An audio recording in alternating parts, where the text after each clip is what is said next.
Hello, creative and crafty people. I hope y'all are doing well today. Today, I'll be showing you how I created these beginner-friendly, super cute amethyst beaded and copper wire earrings.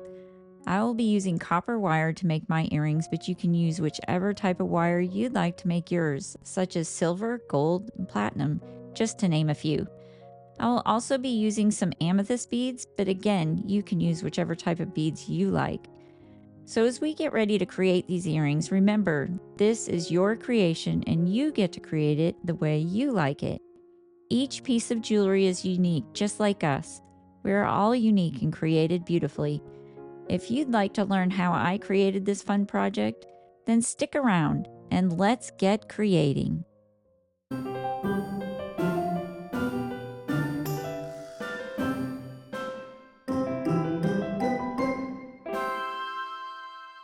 The materials for this project are as follows.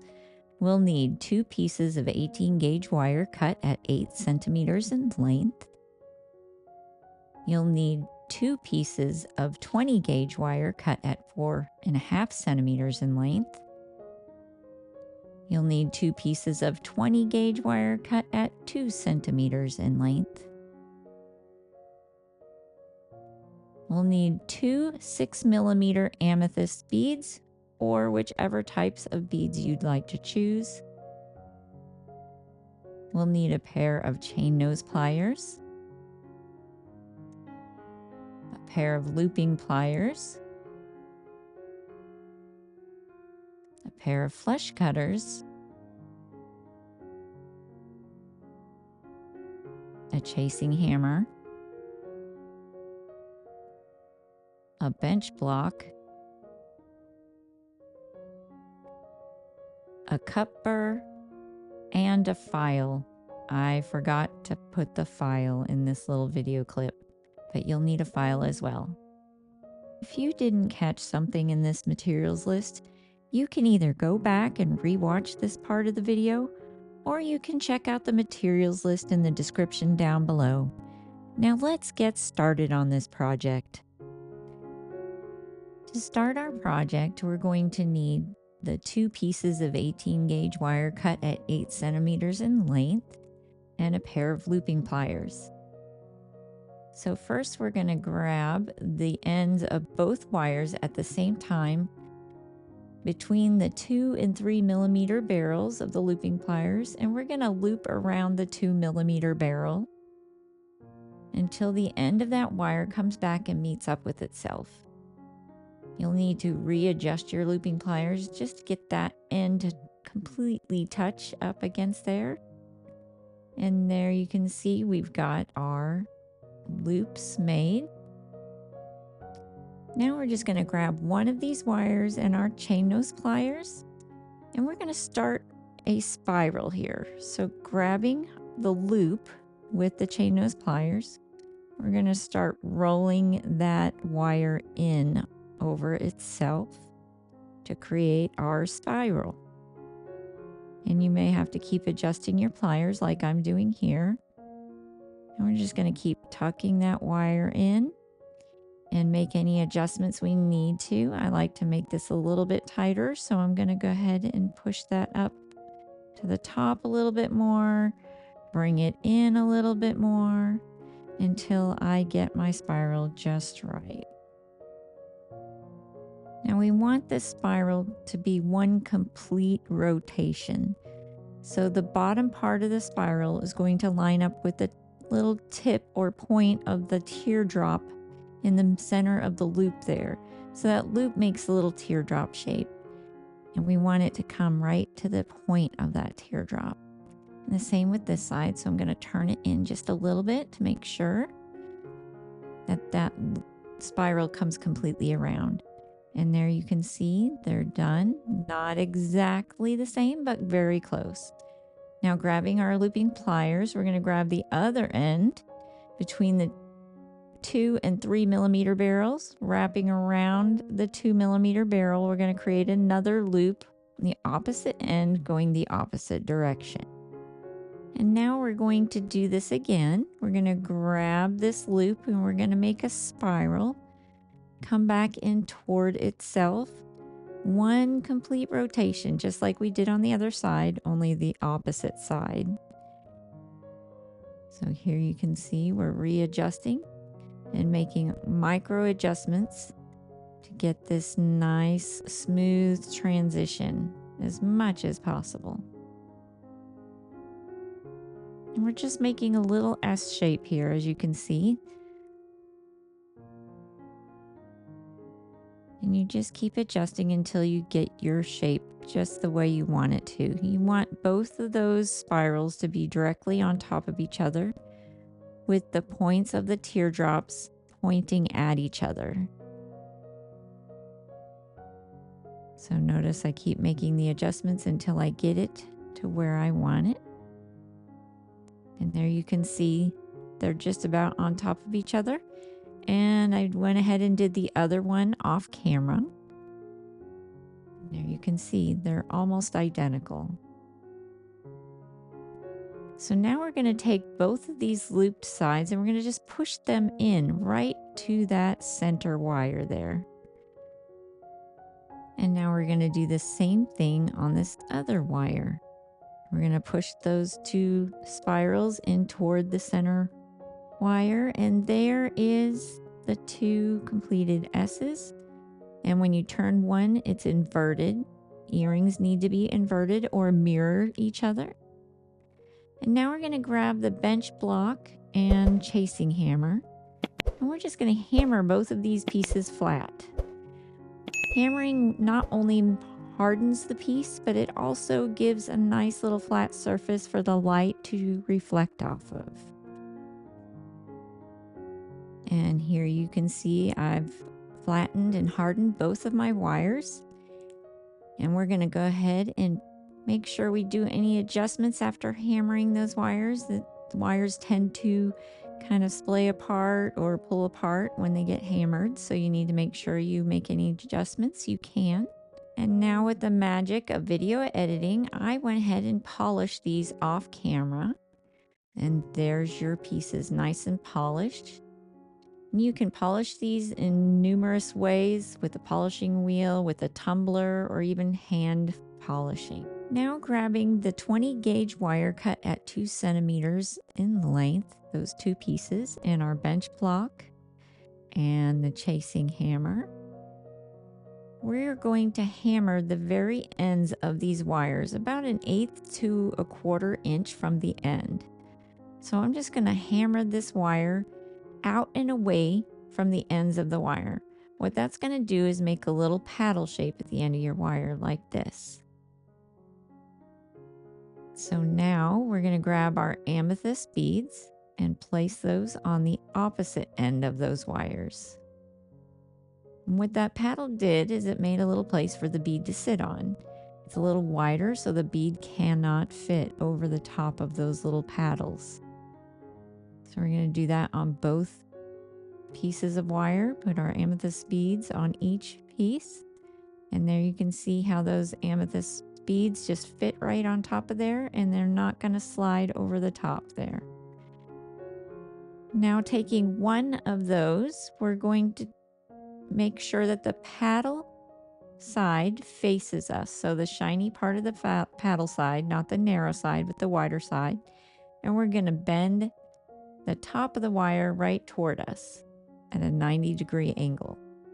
So here you see that paddle and that flat side and the wire coming toward us. Now we're going to grab our flush cutters and we're going to cut off a little end of this that's a little bit too long for our loop. We want to cut and leave about 1 centimeter of length on the top there. Grabbing our looping pliers with the 2mm barrel, we're going to create a loop at the top of this bead. So here I'm turning my pliers in toward that bead and readjusting as I need to until that loop comes all the way back and meets itself or the end of that wire. And there you can see our loop on top there. And if you need to make any adjustments like I do, you can go ahead and do that now. My chain nose pliers, I'm going to straighten this loop back up on top here. Now we've got our bead element complete for one of the earrings. Now we need to do the same thing with the other one. Again, make sure that paddle is facing you, the shiny part of the paddle. Pull your wire toward you at a 90-degree angle, or just slightly less than a 90-degree angle. And then we're going to snip off the end of that wire with the flush cutters and make sure there's about a centimeter in length left.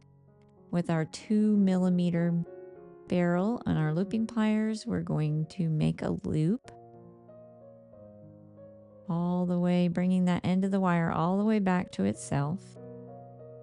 And I always have a hard time getting those looping pliers out of the loop, but there you go. There's the loop. And now the other end, this little paddle side, we want to file that down. It's a little sharp and jagged from the cut and flattening it. So we're just going to round off these little ends with the file until it's nice and smooth, not jagged or can cut anyone.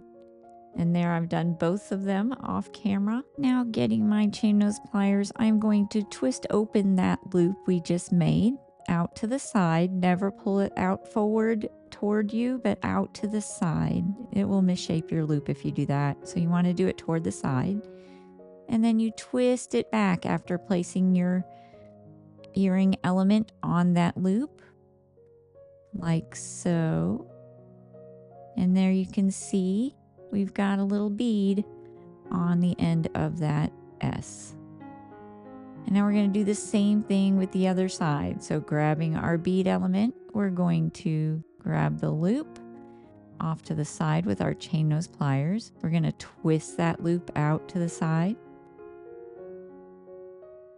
And then we're going to pop that S link on top of there. And then we're going to close that loop back up the same way we opened it. So grab the end of it and twist it back. Not only does this help keep its shape, but it helps to harden that wire, harden that wire. And there is your other earring element. And now we're going to make our ear wires. Now we're going to make ear wires to put these earring elements on. So grabbing that 20 gauge wire we cut at 4.5 centimeters in length and the looping pliers, we're going to grab the tail end of both those wires together between the 2 and 3mm barrels and make a loop around the 2mm barrel until the ends of those wires meet back up with itself. And there you can see we've created the loop on both those wires at the same time. Now we're going to put that back together. We're going to place the loops over the top of the 7mm barrel, and the tail ends of the wire we're going to wrap around the 9mm barrel all the way around until the tail end of those wires come within about a 1/2 centimeter from the loops that we created. And now we're going to take those ear wires off of the looping pliers. And there you can see the earring shape there. And making sure the ends of the wires are even with each other, we're going to grab the chain nose pliers. And we're just going to grab about 1/8 of an inch in, or 2mm from the end, and bend it toward you or away from the ear wires. And that just gives a little bend out so that it's easier to get them in your ears. And now we're going to grab our cup burr. And what the cup burr does is exactly what it sounds like. It has a little cup that goes over the end of the wire, and it deburrs your wire. It takes those little sharp, jagged edges off of the edge of the wire and rounds off the end of the wire. If you don't have a cup burr, you can use a file to do the same thing. And now I've done both the earrings or ear wires with that cup burr. And I'm going to place this ear wire, this edge right here in the loop, over the side of my bench block. And I'm going to hammer only that part of my ear wire. I don't want to hammer the other part because that's the part that goes in the ear, and your ear is basically a round hole, and you don't want jagged edges of the wire going in. And now we're going to open our loop the same way we did earlier on our ear wire and place the other end of our earring element on that loop. And then close that little loop back up, twisting it back into place. Make sure we work hard in that little loop. And there's that completed earring. And now we need to do the same thing for the other earring. Again, twist that little loop open. Make sure you place your earring on the opposite direction the other one was. You don't want to put them both going the same direction. And then twist that loop back into place. And there's the second one. And there are both the earrings together. Aren't those just cute? I hope y'all enjoyed watching this video. Let me know in the comments below what you thought. Would you do something different? Maybe add to this design? Would you use different wire? Did you like this project? I'd really like to hear your feedback. Did you know you could become a member of my channel? You can get early access to my videos, get updates on what I'm doing in my studio, and hear or see some fun personal life updates. So if you'd like to get to know me on a more personal level, come join me for as little as $2.99 per month. Now for the free stuff. Don't forget to give me a thumbs up. This just lets YouTube know that you enjoyed my content, and in turn, YouTube will push these videos out to even more creative people like yourself. If you haven't already and you'd like to see more of my tutorials, then click that subscribe button. It's free, and by subscribing to my channel, you can be notified when a new tutorial is up for you to view. Thank you guys for your continued support. I sure do appreciate each and every one of you. Thanks for watching, and I'll see y'all next Thursday.